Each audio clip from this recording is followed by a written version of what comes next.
Baik, mungkin malam ini saya akan menyampaikan perkembangan terkait dengan rangkaian kegiatan pengamanan arus mudik.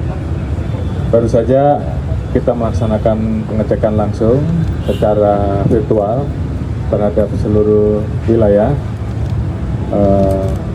bersama-sama dengan stakeholder terkait dari BMKG, dari Kementerian Perhubungan, kemudian dari Polkam, dan juga dari saya di sini bersama-sama dengan Bapak Panglima serta Kementerian Perhubungan dan seluruh stakeholder terkait beserta para Forkominda jajaran untuk mengecek langsung terkait dengan kondisi terkini. Mungkin ada beberapa hal yang perlu saya sampaikan bahwa malam ini sampai dengan besok tentunya kita melaksanakan kegiatan. Yang pertama adalah kegiatan keliling yang tentunya dilaksanakan di seluruh wilayah di Indonesia yang harus kita amankan, dan ini melibatkan pengamanan kurang lebih 72.000 lebih personil, dan juga besok akan dilaksanakan kegiatan sholat id yang juga harus dilaksanakan di seluruh wilayah di Indonesia. Dan pasca itu kemudian tentunya akan ada kegiatan tradisi halal bihalal dan juga kegiatan-kegiatan lanjutan yang tentunya harus kita amankan.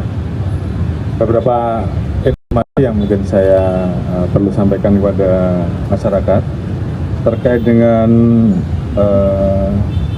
laporan dari Jasa Marga terkait dengan puncak arus mudik yang telah terselenggara kemarin terjadi di tanggal 18 Maret 2026 dengan total 270.315 kendaraan atau meningkat 4,62% dibandingkan operasi ketupat atau operasi pengamanan mudik tahun 2025 sebesar 258.380.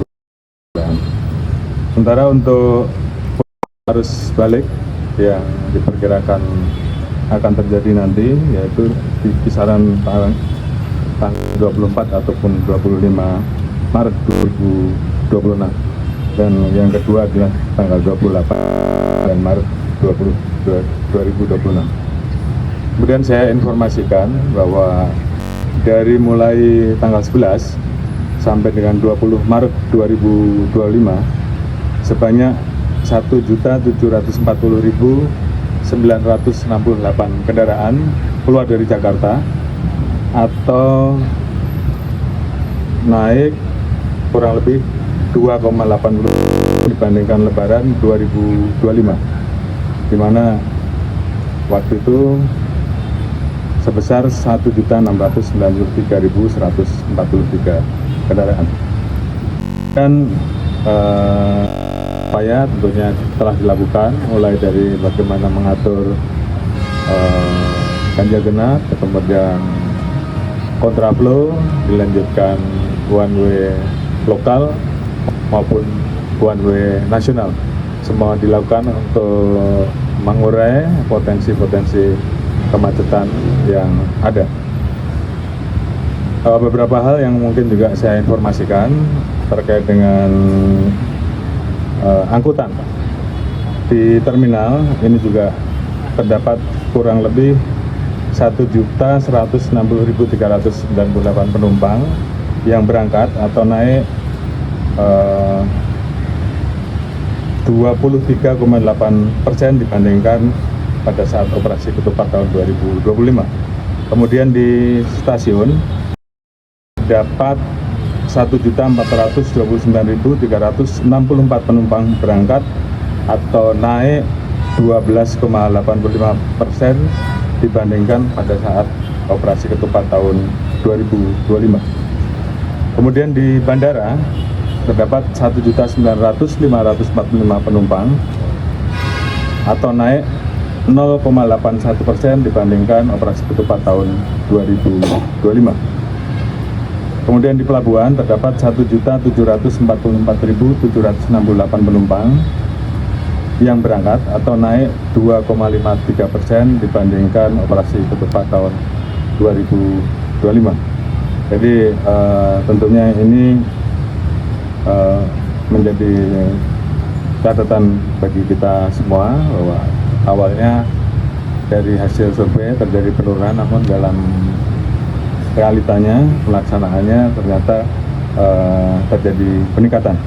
Kemudian terkait dengan one way nasional, secara resmi tadi jam 14.22 waktu Indonesia Barat kita nyatakan dihentikan dan saat ini sudah kembali normal. Namun demikian dengan catatan bahwa anggota tetap harus waspada, khususnya yang di wilayah Jawa atau jalur tol Jawa, terkait potensi adanya bangkitan pasca malam takbir hari ini atau pasca sholat Id besok pagi, karena itu ada hal-hal yang memang harus menjadi perhatian. Kemudian terkait dengan kecepatan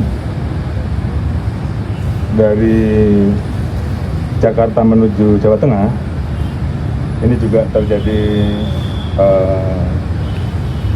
perbaikan dari yang awalnya 6 jam 3 menit, saat ini bisa lebih cepat 42 menit menjadi 5 jam 21 menit. Jadi tentunya saya ucapkan terima kasih kepada seluruh jajaran yang sudah bekerja keras sehingga kondisi perjalanan pemudik juga bisa menjadi jauh lebih lancar dan lebih cepat.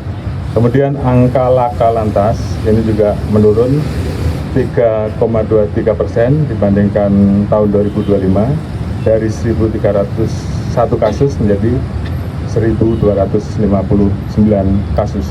Kemudian untuk angka fatalitas ataupun korban yang meninggal dunia turun 24,61%, dari 191 menjadi 144 orang.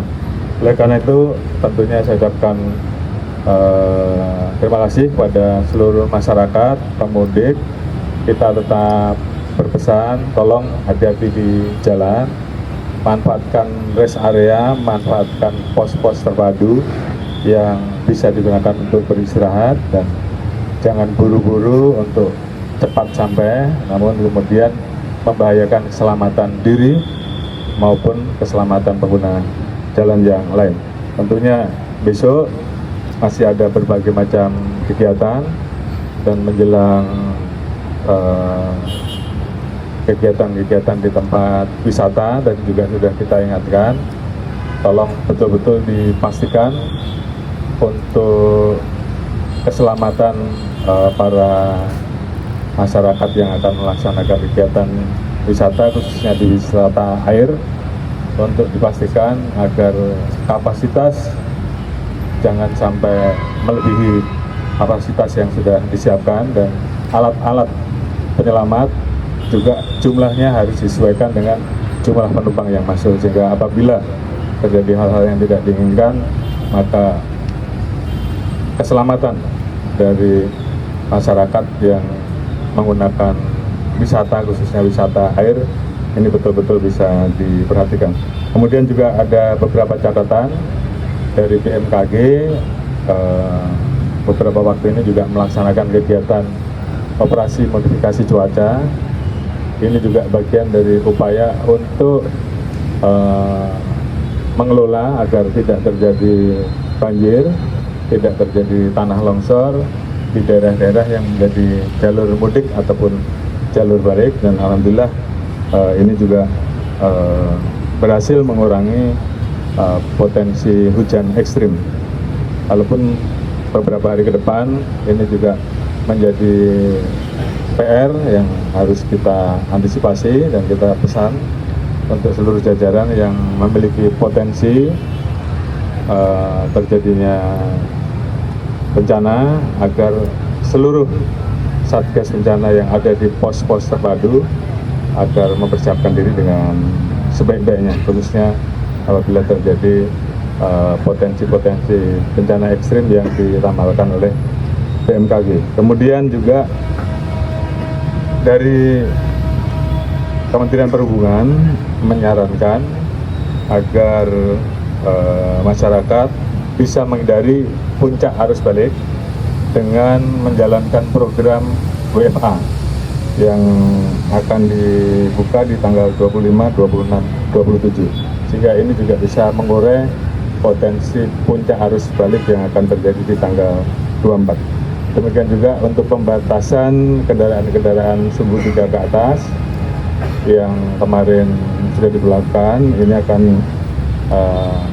dilaksanakan sampai dengan tanggal 29, kecuali yang memang diberikan prioritas untuk bisa masuk karena menyangkut terkait dengan pemenuhan kebutuhan pokok masyarakat sehari-hari. Mungkin itu yang bisa saya sampaikan. Sekali lagi terima kasih atas kerja keras seluruh stakeholder, kerja keras seluruh anggota, dan terima kasih kepada masyarakat. Dan dalam kesempatan ini kami semua mengucapkan selamat Idul Fitri 1447 Hijriah. Mohon maaf lahir dan batin.